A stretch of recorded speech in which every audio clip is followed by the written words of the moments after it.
I'm the answer to your every cry. Solution for the weary heart.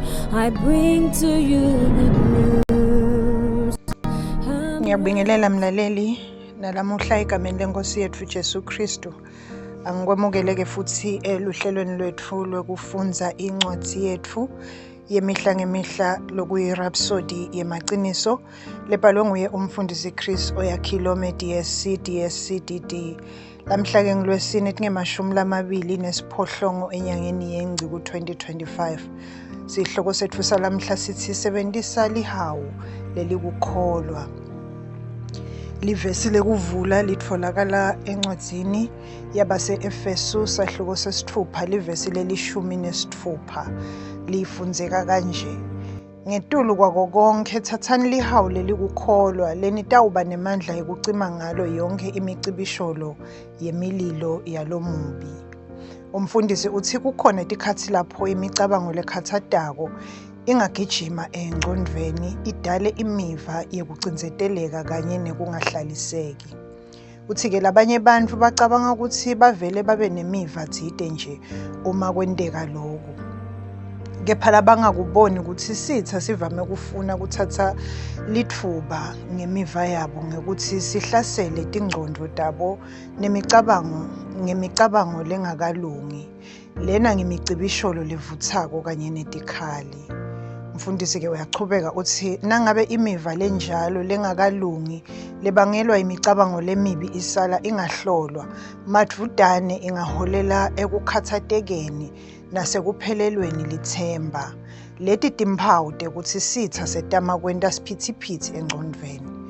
Kepha kubase-Efesu sahloko sesithupha livesi leli-16 uthi ngetulu kwako konke thathani lihawu lelikukholwa lenitawuba nemandla ekucima ngalo yonke imicibisholo yemililo yalomubi. Haleluya.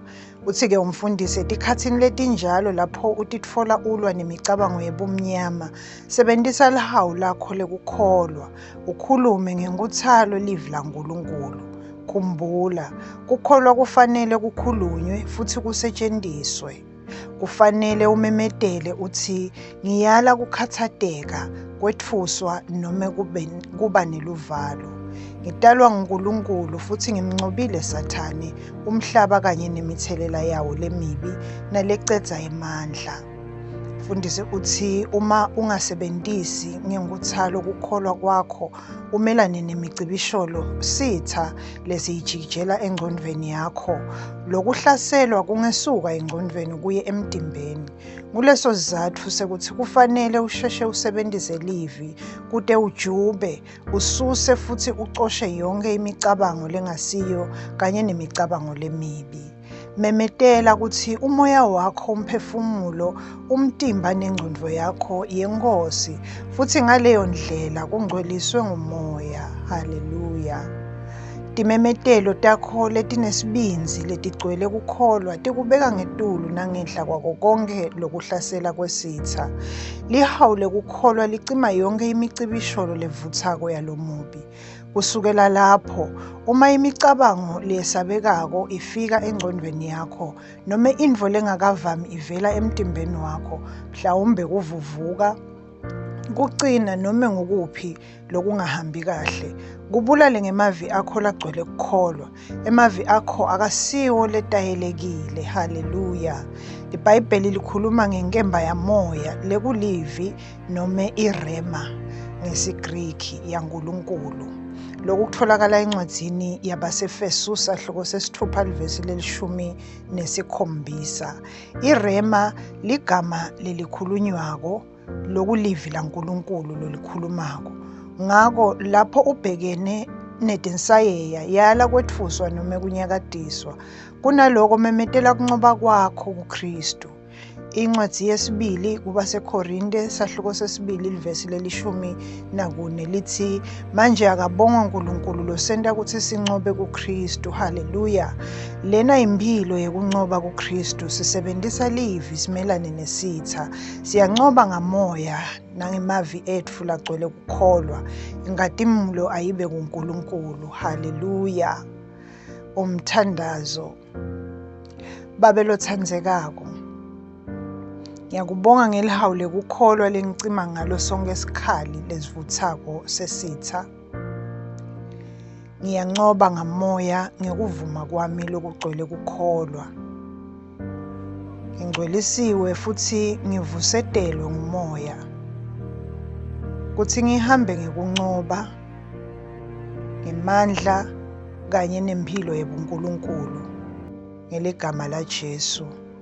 Amen.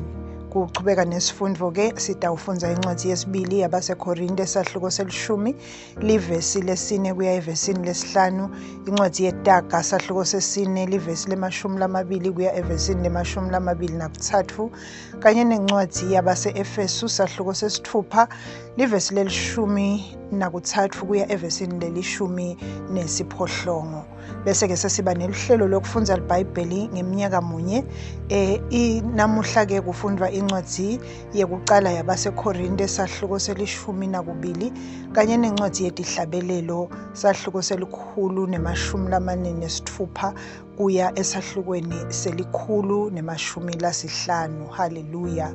Bese-ke kuthi elihlelweni lokufunza iBhayibheli ngeminyaka lemibili, lamhla-ke kufundwa incwadi yaLuka sahluko se-14 livesi le-20 kuya evesini le-27, kanye nencwadi yekuqala yaSamuweli sahluko se-16. Haleluya. Ngithathe lithuba ke mlaleli ngibonge ukuthi sithole isikhathi sihlale silalele livi lenkosi nalamuhla. Ngiyakholwa ukuthi ubusisekile, ufundzile namuhla. Sibonane kulokulandzelako. Inkosi ikubusise. Cela ngemlaleli ukuthi uma ngabe bowusengakayemukeli inkosi yethu Jesu, umane usho nanka emagama emva kwami uwasho ngenhliziyo yakho yonke. Haleluya. Thani Nkosi Nkulunkulu, ngiyakholelwa ngayo yonke inhliziyo yami eNkosini Jesu Kristu, indvodzana yaNkulunkulu lophilako. Ngiyakholwa wangifela nekuthi uNkulunkulu wamvusa kulabafile. Ngiyakholwa uyaphila lamuhla. Ngiyavuma ngemlomo wami ukuthi Jesu Kristu uyinkosi yempilo yami kusukela lamuhla. Ngaye nangeligama lakhe nginekuphila lokuphakade, ngidelwe kabusha. Ngiyabonga Nkosi ngikusinzisa impilo yami. Nyalo sengingumntwana waNkulunkulu. Haleluya. Siyakubongela ke mlaleli, nyalo sewungumntwana waNkulunkulu. Haleluya. Inkosi ikubusise.